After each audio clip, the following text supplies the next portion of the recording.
Hello and welcome to Conversations in Close Protection with your hosts Chuck Randall and Chris Story. Our goal is to engage the greater protection community, inspire innovative thought, and as always, continue the conversation around all things close protection.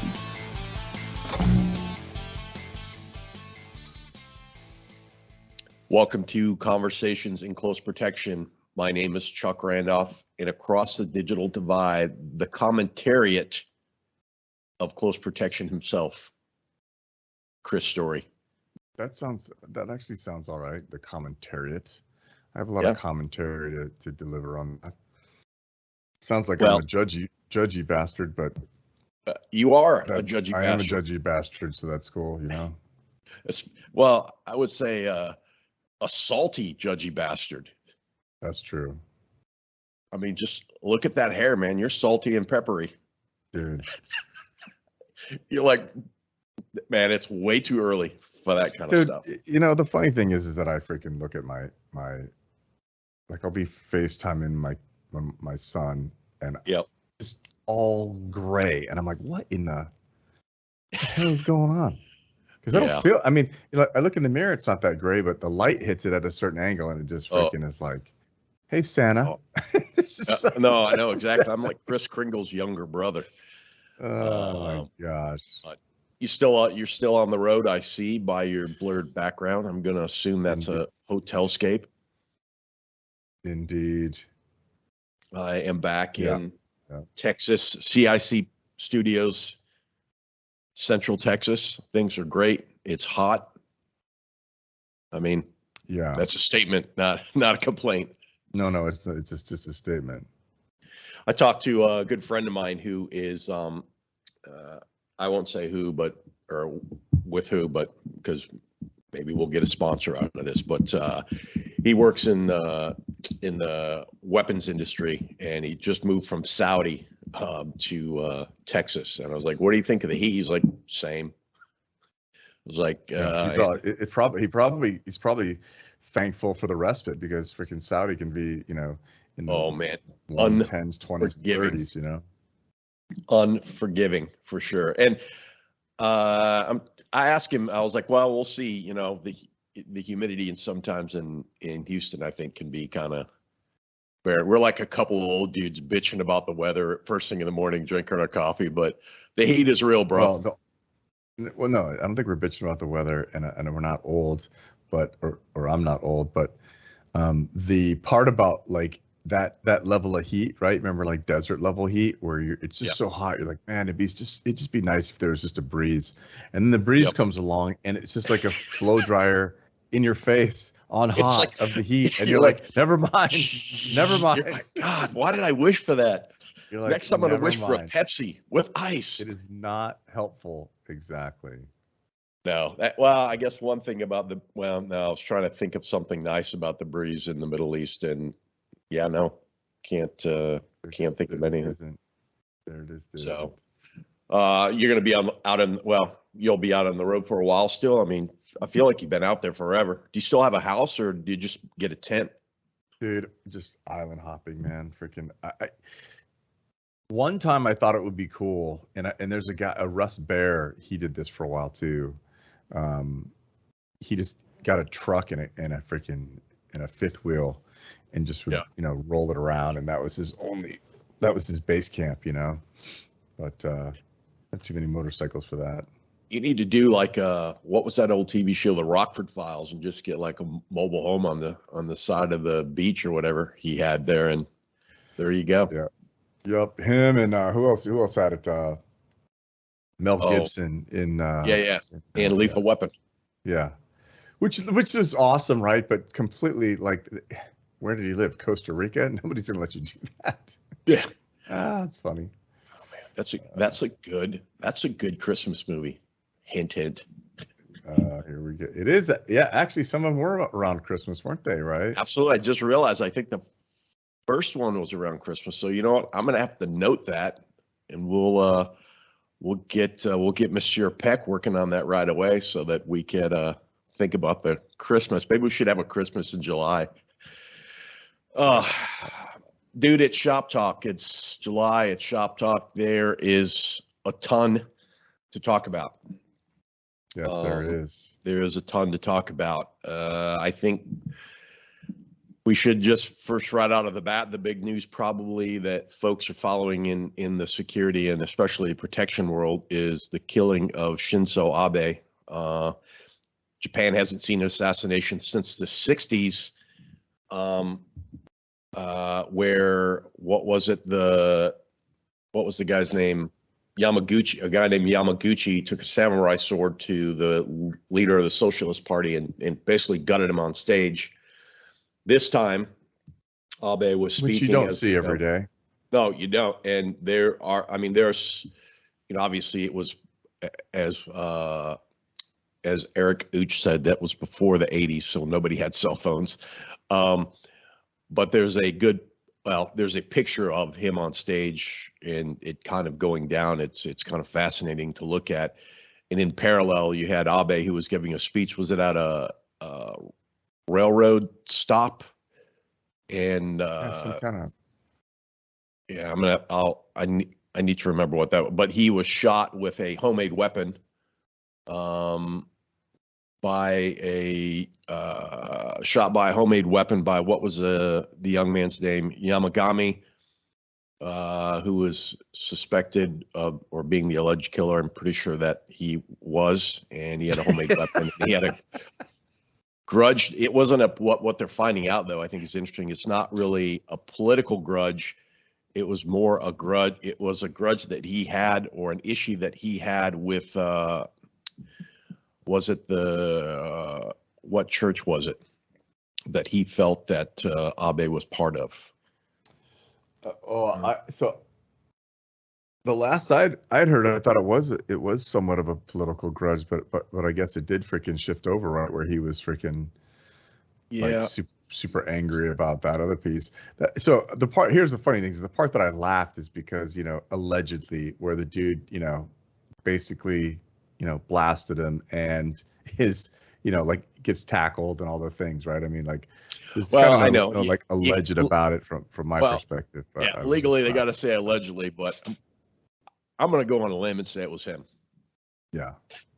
But no, originally they did think it was political, but as it turns out, Yamagami had been plotting to kill Abe because he thought that he had ties to a religious organization that he had issues with.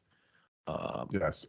So I think the piece that I was because that's a somewhat of a little harder string to pull, but I think that I'd been focusing on not, even though I am the commentariat, right, and a judgy bastard, not necessarily focusing on the the mistakes, but the lessons learned and the mechanism, right? I mean, I think in this case they were lucky that they were able to capture the assailant and then interview him and those lessons learned that we learned that he had been at multiple venues and had basically done reconnaissance, scouted it out, executed surveillance, and then then chose his mechanism and et cetera. And I think it was interesting because the weapon was homemade, right? Yeah.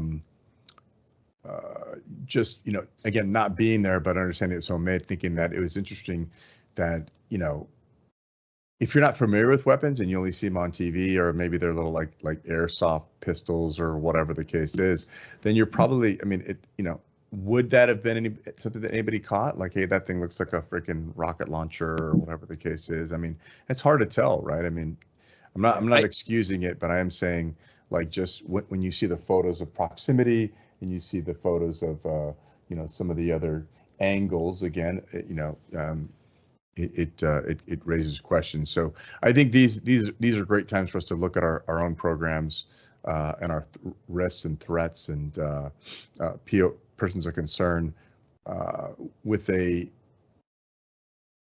objective eye, like a non-biased approach, and go, okay, can this happen to us? And why? Absolutely. Why not? We can, everyone, was it an intelligence failure? Should there have been counter surveillance? Should there have been this? I have not seen the risk report around Abe to comment on that. You and I are both smart enough to understand, hey, what's the risk? What do we have? What do we see? What do we know? I think, Chris, I 100% agree. Couple takeaways from this thing. One is let's look and see what's out there. You know, threats can, as we know, can boil for a long time. And as we've talked about before, people have been stewing in their own weirdness for the last couple of years. And it's a good time to review the top 20 and then kind of have a deeper look. Right. And then also have those like, hey, especially as events are starting to creep back up. Okay, what, could this happen to us? What should we be doing? What protocol should we have? I do think the weapon is interesting. Not a political statement. It just shows that innovation isn't necessarily a good or bad. It just is, and bad guys will find a way, or bad elements will find a way in. And yeah, whether it's a great I mean, again, this is a first world issue where we don't have these issues in the U.S., but like you said, bad guys will find a way. Where there's a will, there's a way. There'll be a homemade weapon, improvised weapon, or if you look at the attacks in Paris, and the UK as of late, right? Just it's fine. I'll just drive through crowds. I mean, those are significant challenges, and we have to be able to. We cannot fail based on failure of imagination. Right.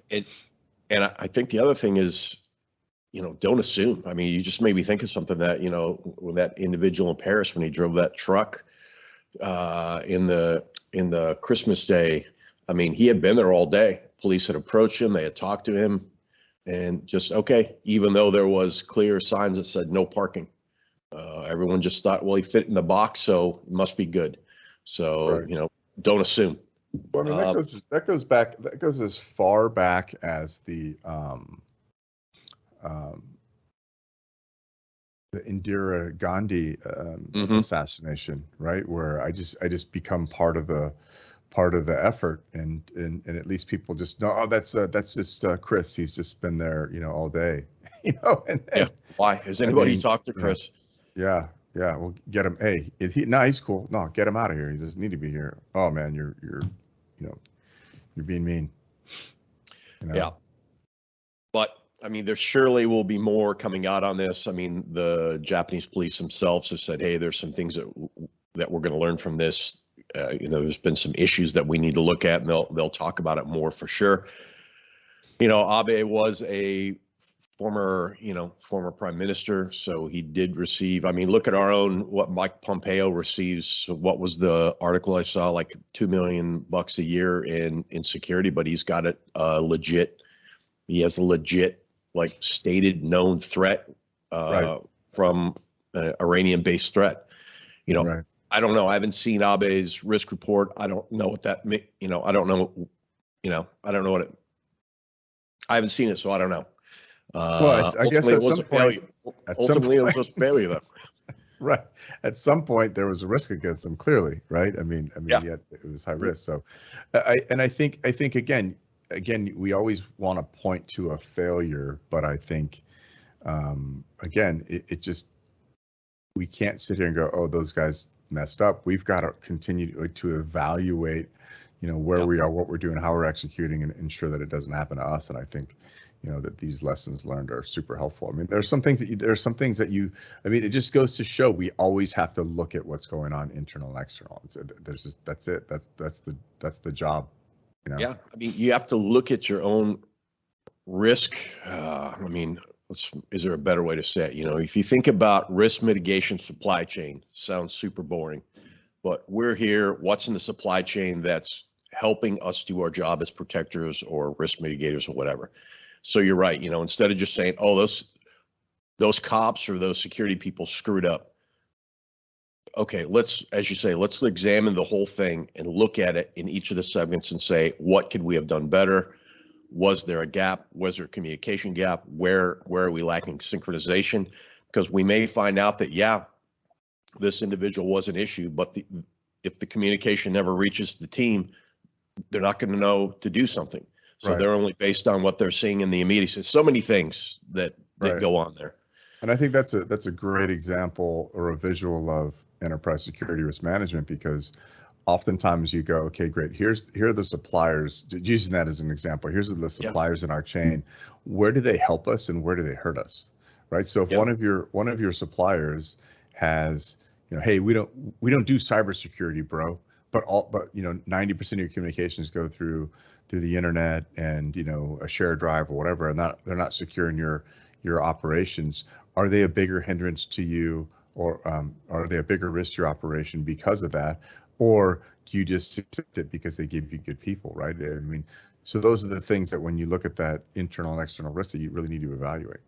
Yeah, absolutely. I mean, and things like this are always a good reminder that, hey, we need to sit down and look at our process. I mean, often I think things like enterprise risk management or organizational risk management kind of get the side eye. Oh my gosh, that's the super, nerdy intellectual side of the house. But, those, they're there for a reason, and they need to be included in your protection plan as well. And if you're not, you should be talking to them. Right. Speaking of that, that was a perfect segue that I don't think we planned, but good job, dude. There's an article, let me pull it up here, it was reported in Security Magazine based on a North Carolina State University's Enterprise Risk Management or the American Institute of CPAs and North Carolina State University's Enterprise Risk Management Program. Now that sounds like a lot, but the interesting thing, it actually does. Yeah, the interesting thing from this article is, and I'll quote here, more than half, 65% of senior finance leaders agree that the volume and complexity of corporate risks have changed mostly or extensively over the last 5 years, et cetera, et cetera. Despite these complexities of risk, only a third said their organizations have a complete enterprise risk management process, and only 29% rate their organization's overall risk management as mature or robust. Now, 2 more points, and then I'd like to get your take on this. One, executives do not, the report also found executives do not believe their organization's risk management process provides strategic advantage, and less than half positioning risk management to pinpoint emerging strategic risks. So all those to me say, yeah, we know it's there. We really don't pay credence to it because we don't really understand the value. What say you? No, 100%. I couldn't have said it better myself. I think that CEOs and boards and senior leaders, right? They, it's about decision making, and I think where we feel our frustration is that we're like, hey, look, we're highlighting this to the organization because these are risks that we need to be able to translate into dollar amounts, really, because that's at the end of the day, it's the ones and zeros that matter and the decimal points. And if the executive don't believe that that's the case, especially when it comes from the security person, right? It's like that becomes a self-fulfilling ice cream cone. Oh, you just want more for your budget. Oh, you want to do this. How does it impact the bottom line? And if we can't communicate how it impacts the bottom line and the the risk level and the frequency of the events, then we're always going to be caught, quote unquote, caught off guard. And what I mean caught off guard is that usually something happens and the security professional turns around, pulls whatever the plan they had pushed up the chain, dusts it off, puts it off the shelf, and goes, hey, yep, here we go. Okay, cool. Here's the risk. Here's what I have to plan for in response. It's probably still in a 3-ring binder. Yeah, exactly. Right. So I think it's just unfortunate because, people agree, but also it's not an event that moves the needle. And because, quite frankly, there's got to be a balance in what you do from a business perspective. If you're always trying to protect the business, and you're spending, inordinate amounts to protect it, then where are you delivering? And I think that's the risk reward that the executives are charged with managing. Right now, when it comes down that you've had a data breach or something significant, and it has that impact on your share price or your market value, then you're held accountable. But I think what's interesting is that if you look at that in total, right? So when you look at a market value and you get a 5% hit because your data was breached or whatever, you're like, well, that's not that much. 5% of 100 is only $5, so you're still at 95. But then you multiply that by the, every million or the millions of shares that are out there, and then you realize that that's had that significant amount of impact on the value of the organization, right? Right. And then you start to learn, well, we just lost umpteen $billion a day for the next freaking 5 weeks or so. Maybe it would have been better for us to spend, $1 million on shoring that piece up when we could have done that, Yeah, because there's the financial hit, and then there's the, market share, market value, brand value, all these other things included in the loss of the actual monetary loss that happens to. You're absolutely right. Now, interesting piece that I saved for the end that the report also called out is that a majority of boards of directors are calling for more senior executive involvement in risk oversight, with 74% signaling there will be significant changes to their existing continuity and crisis management planning. So, interestingly enough, while senior executives might say, "Hey, this is not really my thing. I'm focused on other drivers," the boards are signaling, "Well, we want you to be. We need you to be involved." I mean, we know that what is it in the UK or in Europe, like senior executives can be held liable in data breach issues for not reporting. And I've seen some discussion about laws coming up saying that CEOs could be held accountable for other risk-based issues that happen in their company, essentially if they knew about it. I'm paraphrasing that, and I don't know that that's an actual law yet, but I've seen that that's being discussed. Yeah, I think that's like an extension of Sarbanes-Oxley, right? Where they're saying, essentially, as the CEO, you can no longer say, "Well, I didn't know about that the CFO is cooking the books." You are responsible, right? So, I think this is just an extension of that. I believe that it's. I mean, you accept responsibility across the board, right? I mean, that's the whole thing. And so, should it be mandated? Whatever. That's really not my call. But I do believe that it is interesting that the boards are saying, "Hey, look, senior executives need to be involved in risk oversight, and it needs to." I think it becomes a liability issue, and it becomes a fiduciary responsibility issue when you go, "Okay, great. Did we at least address this?" And then we understand where we are, because in the 10K it tells you here's what the risks that you're going to face, but that doesn't mean that you're going to freaking do it live and just let it all hang out. You're trying to manage and mitigate those risks. The 10K tells you about the risk that, hey, this could happen, but we're also managing it and trying to be aggressive in making sure. I think the other piece in this, you have to understand what.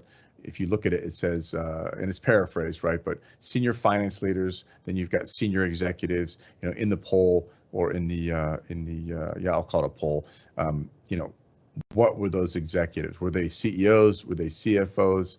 Then it goes to show you that each level of the organization has a different responsibility and different lens in the approach. And I think that's probably a really good opportunity for boards of directors. Well, there's the old insurance adage, like, hey, either shovel your whole sidewalk or not at all. Because if you halfway do it, then you're admitting that there's an issue, but you're really not doing anything to solve it. And when I read through this, and I was thinking, like, so now you have the 10K that basically says we have ice on our sidewalk. So now what I read from all this also is like boards maybe are pushing to say there is no, like, you can no longer just ignore the risk. Now, that doesn't mean that we're going to need to have helicopters on every campus and fast ropers and all that, but we have to look, we as an organization have, we're going to, I don't want to say force, but we're kind of highlighting that, hey, things like the 10K are telling us that we have issues. Right. We're going to have to do something. Right. And if you look at look at it, understaffed police organizations or law enforcement organizations. I mean, response times are probably going to go through the roof if you get a response at all. I mean, and now with, the increase, dare we say, an increase in active shooter events that we're seeing in 2022. I mean, sure, and threats to employees, CEOs, and boards are sure. And again, hey, we have limited staff, so boards and things are looking like, what are we doing to safeguard these people? Why do they want to work here when they could work for a competitor that's doing more openly in terms of their safety. Right, or offering a safer environment or whatever the case is. And I think, again, it's just a complex environment. And this is nothing, I mean, it is quote unquote new, but these are things that we've been talking about ever since we've been talking about return to work. This is not these are not black swan events, right? These are things that are, to me, the most interesting thing from that article when I read through it, all that data points, I got that, poll survey, we got it. This is what they're saying. But it was that last bit that really kind of stood out to me about the boards kind of stepping in saying, hey, we're now calling for action, if you will, in the C-suite population to say we need more involvement and, in risk overall. Risk isn't always just about finance or cyber. There's a physical aspect to it as well. Right. And I think, look, at the end of the day, what it comes down to, again, and this is going to sound, well, it's just direct, right? It's dollars and cents, right? Like, and you say, well, how much can we put on this? What does it look like? What is the finance? All of the risks is changing to financial risk. And then, of course, it changes, it's translated into cultural risk or what is acceptable from a perspective of, what your organizational values are, right? Yeah. Like, if you're like, hey, loss of life is unacceptable. Okay, then you're gonna attach resources to that. If you're like, hey, look, we don't really care about those savages, I mean, and there are companies that, they don't overtly promote that, but at the end of the day, like, we both heard it in meetings, like, it's not a big deal, and then you just freaking move on, like, all right, that's where we're at, got it. Yeah, I mean, there are organizations, and again, I think it goes back to kind of looking, if you're at the middle of that enterprise risk supply chain, or you're at the very far tactical end of it, asking those questions about, to your bosses and all the way up and down the chain, like, where do we sit on this? Where's our bright red line? And then making sure, like, okay, are we managing to that? Well, somebody might say, Chris, we need a 10-year, when in fact the organization really only cares if we have a level 3. Right. And so we're stoked if we have a 4, and then we can move on because I mean, at the end of the day too, let's face it, right, is that we have other significant risks that require resources as well. So as you add all of those risks to the risk list, for the physical person or the executive protector, to them, it's a more significant risk, than some of the other things. But as an organization, that's where it comes down to decision making is, some of these other things might be higher on that priority. And boards usually, if there's an example of strategic vision, boards are focused on long-term longevity of the organization, not necessarily the tactical everyday short-term approaches to, to fixes. So I think that needs to be understood as well. Yep. There should be worth folks, if you haven't, go back and listen to our 10K discussion that we did, and we recast here from Clubhouse. That's right. I think it was earlier this year. It's well worth to listen to understand, what is a 10K and why should we look at things like enterprise risk and why that matters. Right. Starbucks closing 6. I mean, speaking of enterprise risk and looking at it, they're going to close 16 stores by the end of July. I saw it on Axios, but CNBC was talking about it. Wall Street Journal had some stuff out about it there. So essentially, they're planning to close 16 stores by the end of July due to concerns about worker safety, active shooter, and lack of numbers of individuals available for those stores. Now, Seattle, LA, Portland, Oregon, and then it looks like maybe 1 or 2 places in Philadelphia and Washington, D.C. Now, I mean, again, thinking of dollars and cents, somebody just didn't wake up and go, hey, Chris, let's close 16 stores. I mean, clearly there was some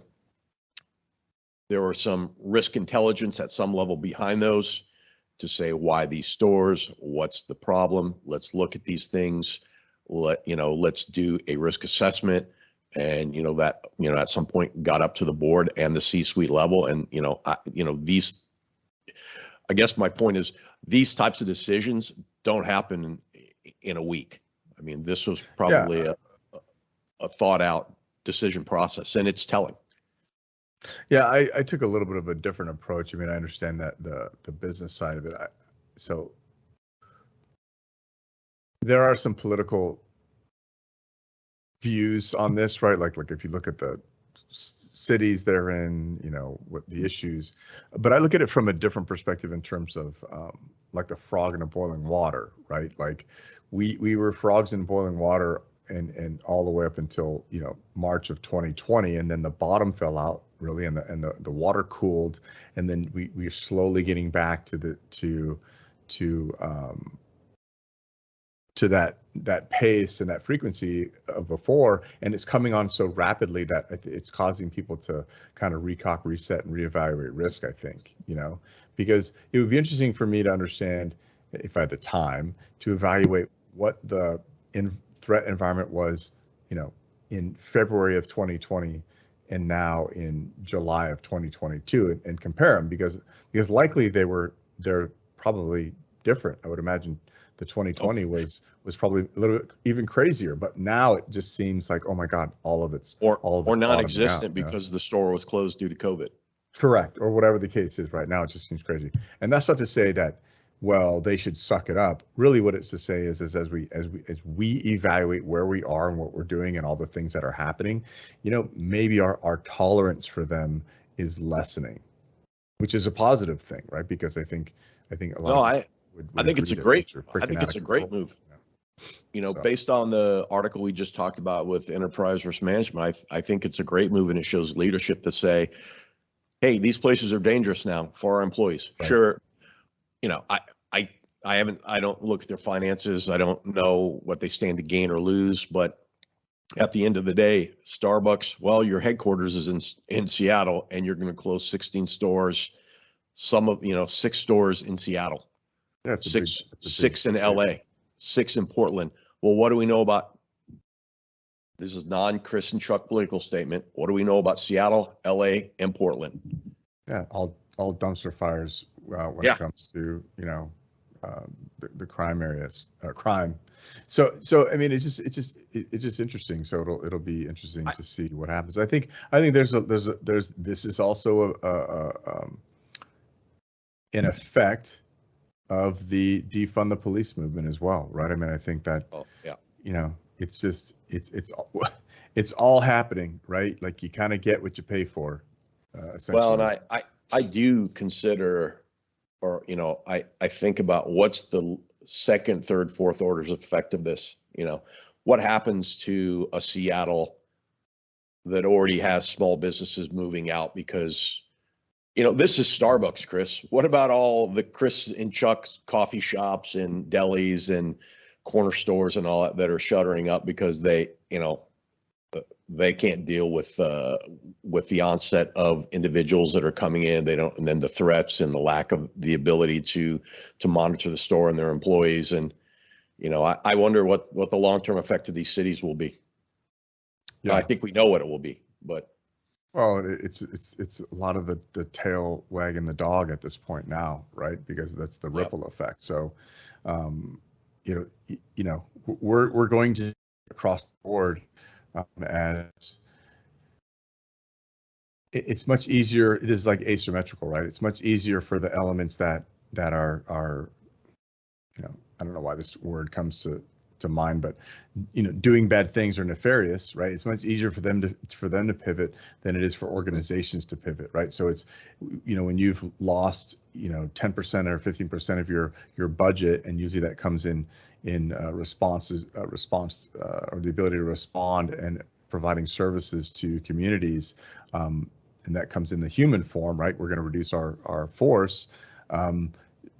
You can't turn it back on. Now, as criminals can turn it back on immediately. Hey, everybody, we're going to start ramping back up. There's no recruiting process. I mean, there's no like onboarding process, right? Yeah. But we're seeing this right now with a bunch of other organizations that, you know, hey, we have to hire, train, you know, and get them experience before we can put them back into place. And, you know, you get what you be careful what you ask for, I think is what it comes down to.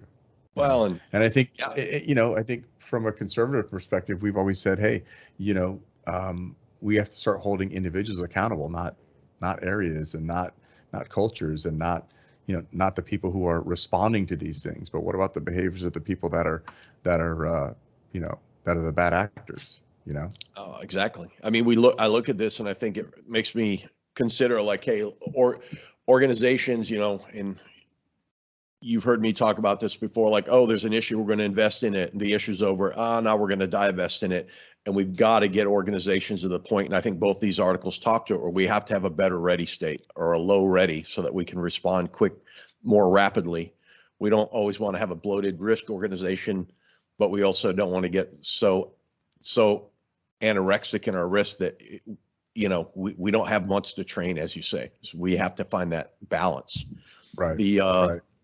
other thing, I look at this as if I, keep my protector's hat on, is okay.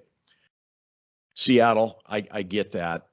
LA, I can see that. Portland, I mean, that's a no-brainer. Sorry, Mr. Flannery. But then, you look at like Philadelphia and Washington. Yeah, we know that these areas have some risk problems, but is this a driver or something that I need to be looking at? Oftentimes when you think about risk, you do a travel risk report, and it was like, oh, I'm going to Namibia, or I'm going to Botswana, or I'm going to some third world country, and man, that must be risky. I need a full-on risk report. Protection teams should, if they're not already doing this, consider these almost like more tactical level reports, not just about a state, but about a city and a place, and maybe a borough or a county or wherever. Because if an enterprise like Starbucks is closing shop and shuttering things in places, what does that say about our own executives moving around? I mean, who was it that was just stabbed and killed? Was that in LA, the NASCAR driver? Getting gas? Yeah, I just saw that last night. Yeah.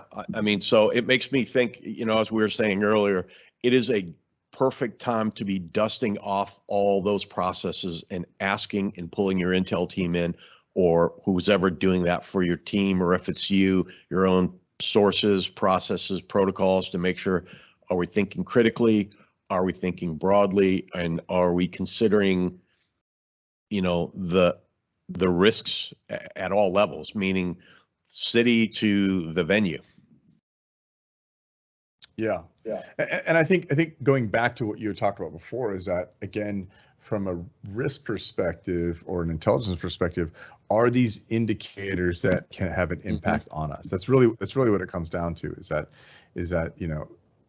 on the surface, you're like, oh, they're shutting down stores because it's too much of this. Okay, great. What is how does that impact us? And how do you look at it from a lens of like, well, that doesn't impact us. We just don't have enough Starbucks to go to. That's not the point. The point is that if somebody else is doing this, what else, or where else, or what other parts of the city, who will follow suit? What is going to happen? What does it look like? I think it's just applying the same model that you see with the. It's a great example of hiring, right? Like, everybody's just like, it almost seems like the deck of cards is folding, right? That, like, oh my God, these people are stopping hiring, these people are stopping hiring, these people are stopping, and it just piles on, right? So it's just, these are indicators to understand, what to look for. Well, and is it a bellwether action? Is this leading to something that we should consider? Thank you for paraphrasing, Chuck. That's what I was looking for. Is it a bellwether action? I like it. I'm here for you. Speaking of salt and pepper, dude. Hey, yeah. Speaking of bellwether, and speaking of risk, freaking Pettinger's report is sorely missed, man. It is. He has moved to. I think we know where, but we probably shouldn't say, because we haven't had permission. But I know what the organization he's going to will be gaining quite an asset. But I think the industry at scale is definitely missing Rich Pettinger's report. Yeah, it's crazy, right? I mean, I think it is very interesting that's the deal, Often used for our own Shop Talk episodes, but hopefully that organization will continue to push something out, but I have my doubts. Well, it's so one of those things that we look at it from a business perspective is when you say, you understand like how valuable something is that when you take it away from people, then it's missed, and I think that part is pretty interesting with what Rich had developed. Like you're like, man, where is that thing? I miss it, Yeah, so it's pretty interesting. It's like a comfortable blanket you got every once in a while to read and see what's going on. Right. Or God, speaking of sometimes I'm just afraid to freaking say things to you because it just dude, I know one thing for sure, you're not afraid to say anything to me, so did you see on the air? Oh, I doubt it. Did you see the PSA that New York released, speaking of bellwether and risk indicators? Yeah. So there's been a nuclear attack PSA. Right. And then everybody's all, what? God. Okay. So first of all, I think it goes, I think it's interesting because we have talked about this in the past where we've said, hey, that's weird, right? Where you say that like you talked about those bellwether events where, like UFOs. For example, we talked about it. Yeah, I think like that. We talked about it last year where, suddenly the preparedness thought process goes from, hey, make sure you've got, 72 hours to now it's 3 weeks, right? And that just kind of like, not so subtly creeps up. And I think, interestingly, now the PSA is what to do in the event of nuclear attack. And you're like, holy crap, are we in the 50s? Like what just happened, right? No, I know. I watched it, and what was it? Get inside, stay inside, and stay tuned. And I seriously, I was like, all I could think about is like, should we get under the tables at school? Right. Yeah, it's pretty crazy, Although, and then of course from a timing perspective, right? Like I think a lot of people go like, oh my God, what do they know that we don't, right? Which is really what it kind of comes down to. Well, I mean, New York officials said it's not related to any one, or something specific, just that since global tensions were high, they wanted to do that. And I'm always like, yeah, but what's behind all that is, but I haven't seen anyone else issue anything like this. I just thought it was an odd choice by New York City emergency management folks. Right. I mean, I'm not opposed to like warning, PSAs are great, but my first thought was like, was it synchronized? There's a fusion center there. Were they brought in? Who was brought into the process? Or was it like New York, somebody said, let's do this. We're going to produce it and then put it out.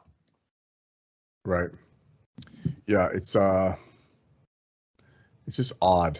Well, no, again, it is another bellwether event, right? I mean, that you would go, what is happening? And if these folks are looking at it, what should we be looking at? Really, what does it comes down to? Well, and I mean, it just piles on. It just piles more on to issues. I mean, COVID, financial issues, geopolitical risk issues that have effects on all of us. And now, you've got the Big Apple putting out a PSA about what to do in case of a nuclear weapon strike or a nuclear weapon incident. Right. I'm with you. Confusing. And I'd like to know, and it's kind of unfortunate, this is actually be a good question for Mr. Pettinger, like what types of organization, again, synchronization went on behind the scenes before this gets put out. I'm thinking about putting my old information operations hat on, thinking, was this message coordinated or not? And if not, why not? Right. Because if you're headquartered in New York and you're the CEO of Salt and Pepper Incorporated, I mean, what questions are you asking your team now? What do we know about this? What should we think about this? I mean, go all the way back to that that risk management, enterprise risk management article. Like, have we? I mean, active shooter. Do we have to start drilling about nuclear incident now? Right. Yeah. I mean, it's just interesting. Well, I mean, remember we did speak about this, 4 months ago. We did. Right? And we talked about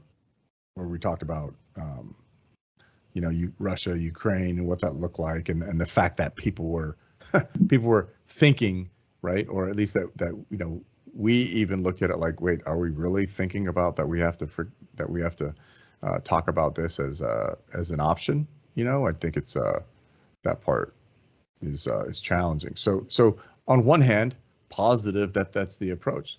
On the other hand, not best ever that is kind of just laid out like that, if that makes sense. Yeah. Again, I agree. We did talk about this. We've talked about it a couple times. And again, I mean, I think PSAs are great. I have some questions about the synchronization of the messaging, and, we haven't seen an LA follow suit, a Chicago, Miami. So do we think there's going to be a nuclear strike? I don't know. Who knows? Maybe UFOs will come down and tell us to chill out. Right.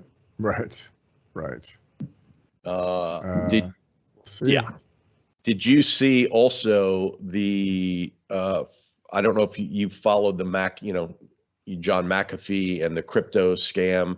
He was in Spain, and then before he was to be extradited, he committed suicide. But there was a whole, what was it, Team McAfee or something, associates behind that theoretically or allegedly, there we have it again, right, allegedly helped in that process. And one of the folks at the center of that is a young man named Jimmy Watson, who was McAfee's lead security operative or lead security agent.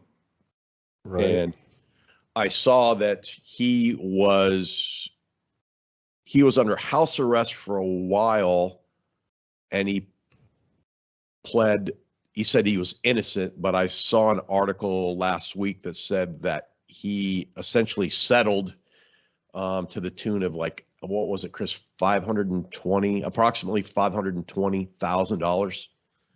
Yeah, it wasn't $520. It was $520K or something like that, settling. Yeah. I mean, I don't know about you. That's a significant hit. Yeah. Yeah, that's more than a significant hit for me. I mean, that seemed like it'd be a lot of stress. I don't know, maybe. And I don't mean like, oh yeah, I could pull it. I mean, just write a check. That's not the deal, right? I mean, what I mean is yeah, that'd be pretty stressful, Well, and I think the important thing not necessarily isn't about the Jimmy Watson himself and his involvement, and I think he had, what was it, 7 counts against him, like for scalping, touting, and money laundering conspiracy. You can look those up. One is about grabbing shares. The other one is about overinflating the shares. And of course, money laundering is probably the most serious of all that stuff. But I think the thing for protectors, Chris, you might have insights into the whole McAfee thing. I only know what I've read, but when I read that, it's just a cautionary tale. Like, when you're in this industry, you've got to make sure you maintain that line and understand where your parameters are for walking away or not being involved, because clearly you got to make a choice at some point. Am I going to help the boss in this, or am I not? And you can get carried. I've seen it before. People get carried away and then forget, like, hey, look, we still have to adhere to the law. It's still going to affect us, and you get this idea as a protector, like, oh, we're protecting, everything will come in and protect me because I'm the protector. Right. That is a false assumption. Yes, indeed it is. And you want to hold you want to carry the bag, you have to hold. You're going to hold the bag. Yep. Yeah. And in this case, I mean, ultimately, because McAfee took the easy way out and committed suicide, and and left several people holding that bag. Yeah. Yeah, it's interesting. But I think, you know, and I don't, you know, it's not something I think you can train. You can talk about in training, and you can talk about on, you know, venues like this. But at the end of the day, at some point, that's a discussion you need to have with yourself about where are my values, where do I lie, what will I do, what will I not do, and be prepared to walk away and say this is not my gig, because I'm sure that nobody goes into protection going, hey, I want someday to have indictments against me and to be having to stand up in federal court trying to plead my case. I don't think anyone gets in business for that reason. Right. But I don't know, thoughts? It's that part where again, I think there's a balance, right? We always promote or try to promote having our, you know, trying to be as valuable as possible to your principal and whoever it is that you support, but at the same time maybe don't get stretched so, you know, into areas that you're not comfortable with. And I think we see that at times, right, where we're like, cool, I could do everything, you know, and where you really should say, yeah, no, that's not my gig, you know. Yeah. So I think that's an important piece to understand. That's the way I look at it. And you know, I think the piece in this that we're not really given or accounting for is the human factor, right? Which is, yeah, I got you, bro. I'll take care of it. Again, really, what this really parallels to me is the what was it? eBay. Yeah. The eBay case. Oh yeah. We'll take care of that. No problem. We'll take care of that. No problem. I think that's just they took care of it. Maybe not the deal. Yes. But again, and it's having that understanding, like, we're not James Bond. We don't belong to a shadow organization. We don't have international immunity. And just, I don't know, I guess maybe we're just being Uncle Chuck and Uncle Chris. Like, just think about it before you accept that I got you, bro. Right. Exactly. And that's it, right? I got you, bro. Yeah. So what else is going on? What have you been reading? What other news have you seen that's interesting? I mean, there's always a lot to talk about, so it's hard to kind of boil down to the top 4 or 5 things. I mean, we could probably go all day. Yeah, I think the biggest thing is the Uvalde piece. And we talked about it last episode, right? But I think one of the things that really kind of came to me was the interesting piece about it is, or one of the more interesting pieces about it is that the response or lack thereof has almost overshadowed the event, right? Yeah. I mean, that's where people's passions are now. You almost have to be reminded that you know, that 20 people lost their lives in this, you know, and most of them children, right? Yep. And everybody is so angry at the lack of response in this case that it has almost overshadowed the event itself, you know. I mean, and I think that we need to be reminded of that, but B, make sure that it doesn't ever happen again, you know. And so that's been my focus, to be honest with you. Well, I've been watching that both as a protector and a father and a human being, and at the end of the day, it's you know, there's a duty to act. You know, there's a duty to act, and we have to do whatever we can do to protect our children and our family. Right. We did talk about it on the last episode, and it just, I mean, I continue to just to be dumbfounded, be dumbfounded by the whole thing. But yeah, you're absolutely right. I think for as many times as we're talking about the lack of response from the police and everything's going to come out and all those things, I do think it's important that we take a minute and we remember that there were lives lost, and of those lives lost, you know, many were children. Yeah. Yeah. So, and it's not lost on us. It's not best ever. Yeah. Awesome. Well, what other So that's your bat phone? It was, but I will respond to that in a little bit. Right on. It never ends. And now we have the bat dog. I mean, it just never ends, you know? Yep. Yep. Well, what can you do? Yeah, so I think this time was really more about, I did have one. It was an interesting one. We kind of briefly touched on it the other day. Was I gotta find it because I had a screenshot of it. But again, risk and threat, and this kind of goes back to the Abe thing as well, is that there's a timeline. So we have to make sure that, that we understand that threats don't just time out. There was a thing the other day, a guy that was acquitted in the Air India bombings was shot to death in Canada. So Canada, not known for its gun violence per se, right? But this guy had been acquitted in a terrorist bombing that had killed 329 people aboard an Air India flight in 1985. So, coincidence? Probably not. But it is pretty interesting if you think about that.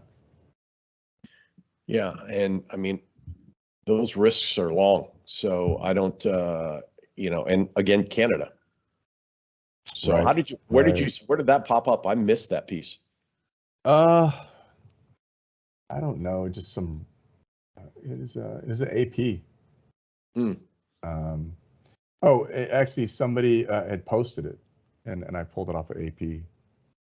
That's interesting. That's interesting. What do you think? What else do you think will happen with that? Well, probably nothing, right? Unless they catch the guy or gal. I mean, this is one of those things where it's not like, so the person was, he was shot, and then they didn't actually catch the shooter as of yet that I'm aware of. He didn't have a detail. I guess the best piece out of this is just remember that, for protectors, that, you're just because somebody was a threat doesn't necessarily mean that they won't be one continuing in the future.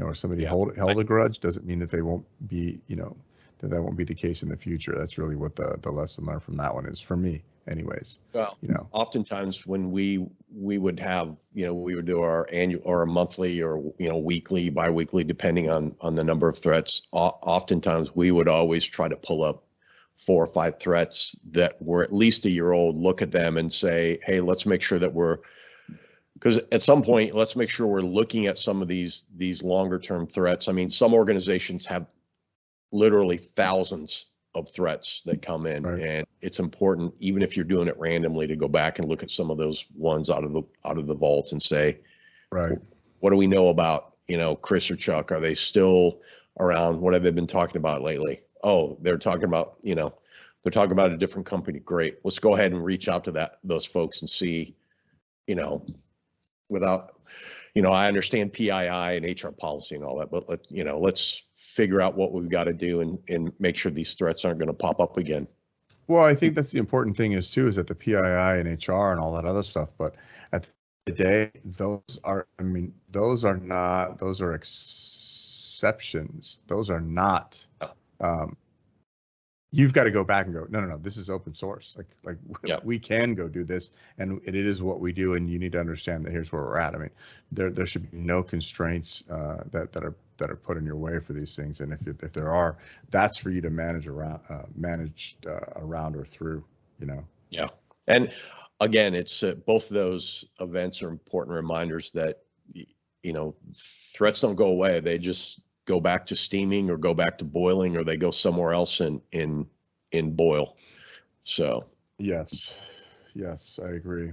So awesome. So a couple of things that were not necessarily EP related, right? But per se, right? But a lot of things that really are, if you think about it, right? So I think that becomes important, is that, that's the this messaging today are the correlations between, what you think might be EP related and what isn't and what actually is, if that makes sense. Did I just introduce myself?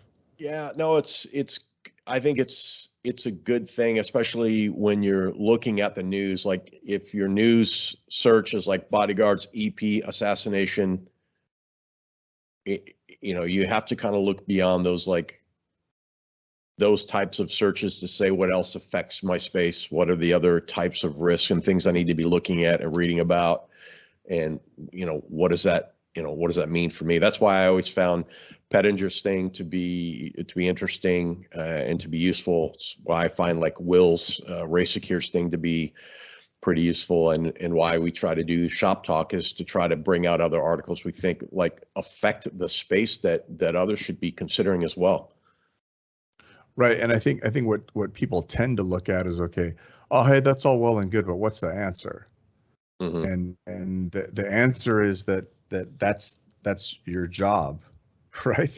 The answer isn't like you can't just go, well, okay, well that's a threat or not a threat. That the answer is that's the string for you to pull in order for you to understand the impact and the value on your operation. That's really what it comes down to, right? What's and the that's answer? For you to freaking sort out.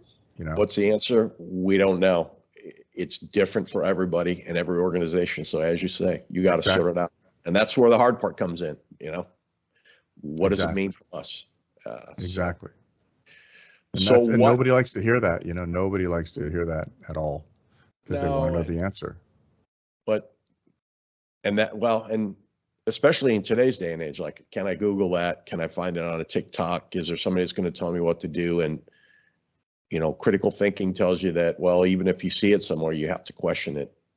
And ultimately, you gotta sit down with you or your team or your organization and figure out what that means and how you're going to respond to it. So, everyone's like, you guys have gone on way off on an intellectual path. Well, welcome to Sunday morning, everybody. Yep. Welcome to Shop Talk, people. Speaking of Shop Talk, do we talk about Clubhouse? We can't talk about Clubhouse. Oh, actually, we can talk about Clubhouse because this is this week's next week. So, yes, we can. Allow myself. Thank you, Dr. Who, to introduce myself. Yes, but whatever it is, it'll be awesome. Yeah, absolutely. Awesome. Well, I know you got to get out because you're on the road and get to the advanced working. So. Yes, sir. We will end. Any other hits or anything else before we close up this month's edition of Shop Talk? Nothing I'm aware of, but you tell me. Does it seem like something's in the air and that you're just kind of waiting for the shoe to drop? Yeah. I don't. It's really what it seems like to me, and I just, you just kind of like, I know at one point it might have seemed like wishful thinking, but at this point it seems like something is lurking in the. It's just lurking, and I'm just trying to figure out what's happening, right?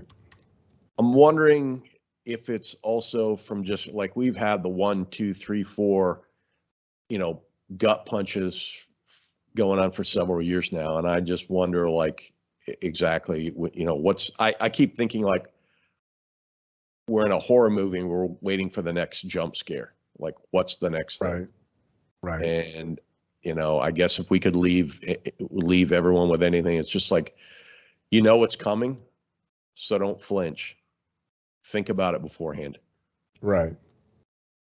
So, all right. Well, this has been July's Shop Talk. My name is Chuck Randolph, and of course, this is Conversations in Close Protection. And across the digital divide has been the commentariat of Close Protection himself, Mr. Chris Story. Wash your hands, watch your six, and keep your heads down. Good times. You've been listening to an episode of Conversations in Close Protection. Email us at protectiontalk@outlook.com and find us on your preferred podcast platform. Please take a moment and consider rating us to help others find Conversations in Close Protection too. Look for us on LinkedIn, Instagram, Twitter, Facebook, and other social media spots. Conversations in Close Protection is brought to you by your hosts Chuck Randolph and Chris Story. Our engineering editor is the mighty Aaron Peck. Please remember that all opinions expressed do not represent those of any organizations or companies the hosts are affiliated with. This is Rachel saying watch your six and keep your heads down.